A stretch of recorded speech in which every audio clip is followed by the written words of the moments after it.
Moi, toute l'approche lumière, c'est quelque chose qui m'a toujours fasciné, qui m'a passionné. Cette façon vraiment de servir la narration en gros par l'image et de sublimer l'image et de faire en sorte que ce soit encore plus beau que la réalité. Et voilà, c'est un truc vraiment qui me branche au quotidien à chaque fois qu'on a des scènes à tourner, quoi. Alors on se retrouve une nouvelle fois pour vous parler des coulisses de notre série avec Sauve Vendredi Productions. Et aujourd'hui, je vais vous parler plus spécifiquement d'éclairage, de déco, d'éclairage, la façon d'appréhender en fait tout ce qui est direction artistique autour de la scène qu'on veut tourner en gros, mais plus sur l'aspect visuel cette fois-ci. Et donc la plupart du temps, ce qu'on fait en fait pour pouvoir contrôler la lumière de la scène, c'est de partir d'une pièce sombre, la plus noire possible, la plus sombre possible, de pas avoir trop la lumière du soleil qui va être changeante. Forcément, si on tourne sur 2-3 heures, on va avoir une lumière du soleil qui peut changer, même s'il fait super beau temps, on aura plus ou moins d'intensité lumineuse. Donc l'idée c'est de contrôler artificiellement les niveaux de lumière dans une pièce en gros. Donc on part en général, moi j'aime bien partir d'une pièce sombre et l'éclairer au fur et à mesure avec des lumières artificielles. Et actuellement, vous savez, c'est un peu la mode de faire du cinématique. Tout le monde parle d'image cinématique, ça veut trop et rien dire parce qu'il y a tellement d'exemples différents que c'est extrêmement difficile d'arriver à trouver ce que veut dire l'image cinématique. Par contre, c'est vrai qu'il y a des sens artistiques en gros qu'on va prendre, qu'on va avoir tendance à prendre ou non, et des niveaux de contraste aussi qui vont faire de contraste de couleur, des contrastes de luminance, donc des niveaux de lumière qui vont faire que ça va avoir l'air d'être du cinéma en quelque sorte. Et là on a quasiment terminé le tournage de la série et on a essayé de faire au mieux, enfin en tout cas moi j'ai essayé de faire au mieux, de prendre le plus de temps possible pour que ce soit le plus joli possible. Alors il y a des fois ça aurait été un petit peu plus bâclé, on aura mis moins de temps c'est sûr, on devait tourner rapidement et donc il y a un petit peu moins de temps passé sur la direction artistique, sur ce qu'on voulait en termes de lumière, mais c'est déjà pas mal pour une prod semi-pro on va dire par rapport au temps et au peu de financement qu'on avait. On est plutôt content du résultat, donc c'est assez chouette. Et déjà je vois, on a retourné dans un restaurant à Grenoble, la Quintessence du coup, et j'avais tourné une pub il y a 2 ans de ça, et je vois la progression, elle est juste dingue, vraiment sur les deux images côte à côte, il n'y a pas du tout la même approche, j'avais le même matériel pourtant à l'époque, même matériel lumière,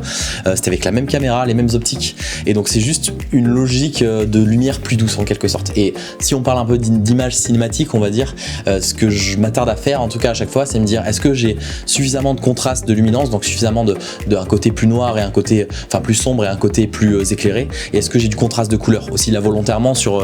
cette vidéo je l'ai poussé un peu à son paroxysme en termes de contraste de couleur. Vous voyez, il y a un côté beaucoup plus chaud et un côté beaucoup plus froid qu'une autre, et en fait il n'y a qu'une source lumineuse qui m'éclaire actuellement. Alors il y a les lumières de déco derrière,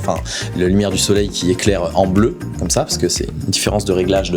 de température de couleur sur le boîtier, la petite lumière derrière ici. Et par contre je suis juste éclairé par une seule source lumineuse de face qui va taper sur un drap blanc en gros, qui rebondit pour que la lumière soit plus douce. Et donc ça c'est vraiment un truc qui joue, c'est la douceur de la lumière, en gros qu'elle soit pas trop directionnelle en quelque sorte. Et ça c'est quelque chose qui va être vraiment déterminant, est-ce qu'elle va être directe ou est-ce qu'elle va rebondir sur un élément pour pouvoir éclairer de façon plus douce en quelque sorte. Donc comme je vous disais, là c'est un cob qui va taper sur un drap blanc et qui m'éclaire, qui me rétroéclaire. Si le cob me tapait directement dessus, on aurait des ombres beaucoup moins jolies, en fait ce serait beaucoup plus directionnel. Là ça va, on voit pas une si grosse différence quand j'ouvre le volet, mais voilà, c'est beaucoup plus doux de faire comme ça en quelque sorte. Et moi c'est ce qui aura fait vraiment la différence sur le tournage de la série, c'est d'avoir quasiment tout le temps cette approche. Et en plus c'est beaucoup plus simple à avoir parce que il y a un drap blanc, je vous montrerai une photo en insert, mais il y a un drap blanc qui est monté sur un pied girafe et je fais taper des sources lumineuses plus ou moins fortes selon le besoin. Quand on avait la scène du tennis aussi notamment, on avait un très gros contre-jour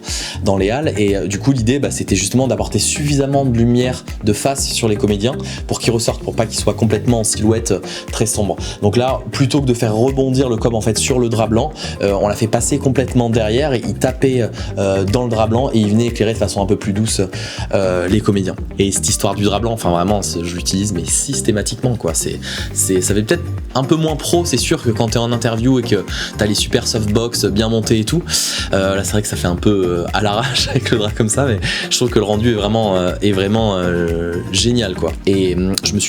suis inspiré, du coup j'avais vu pas mal de vidéos de behind the scenes de Roger Deakins, donc dans tous les films où il est directeur photo, et où justement il utilisait donc pas des draps blancs comme ça parce que là c'est le côté facilité, ça coûte pas cher, mais il utilise des grands cadres de diffusion où il fait taper différentes sources lumineuses et ça permet de contrôler en fait dans une logique d'éclairage en 3 points. En gros sur la key light il va y avoir une certaine intensité, sur la backlight une autre intensité et sur la feed light encore une intensité un peu plus douce. Donc c'est une super approche, vraiment un truc à tester, que ce soit en fiction ou en interview, je vous le conseille fortement.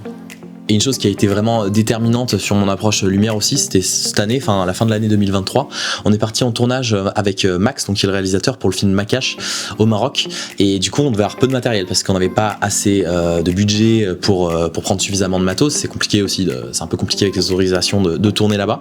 Et donc l'idée c'était de me remplir une valise, j'avais les caméras dans une autre valise, mais une valise lumière avec le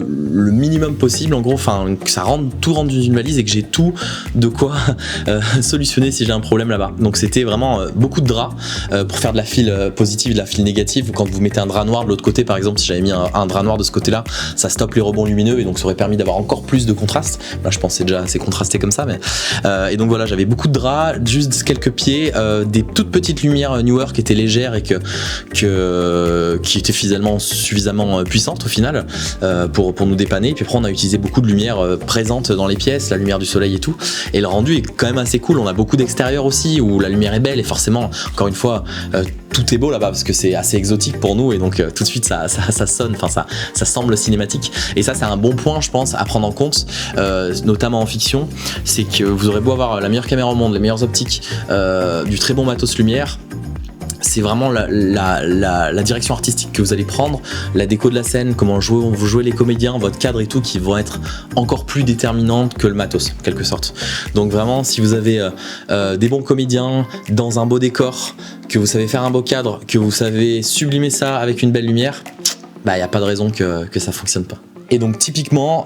une approche lumière sur ce set là, en l'occurrence là on a un interview mais ça aurait été en fiction, et ben on aurait commencé par faire pareil, une lumière douce, des lumières artificielles mais en gros de déco qui vont être là pas pour m'éclairer mais juste pour créer ce contraste de second plan. Donc ça tape sur le drap, ça m'éclaire de façon douce. De l'autre côté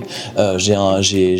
quelque chose qui est plus contrasté, donc plus sombre, la lumière du soleil que je me sers du coup là en l'occurrence en changeant la température en quelque sorte pour pas avoir à rééclairer. Et sauf que bah, si on était en fiction j'aurais pas tendance à parler face caméra, on serait peut-être dans cet axe là, il y aura un comédien en face et donc tout de suite on a une tendance à être plus cinématique parce qu'on a la caméra côté ombre et